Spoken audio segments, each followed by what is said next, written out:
Hi, this is J-Man's USB Joystick Demo.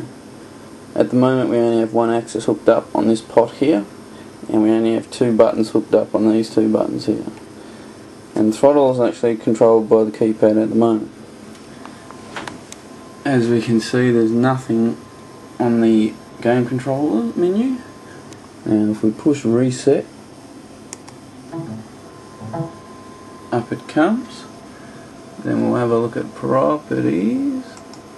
Okay, at the moment the buttons are hooked up backwards, as like a normal joystick would be, so they're actually on at the moment.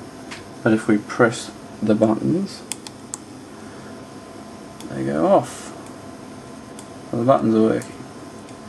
Now if we turn the axis control, we can see the axis working.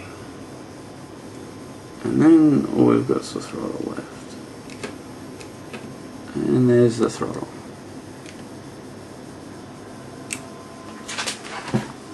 And there we have it.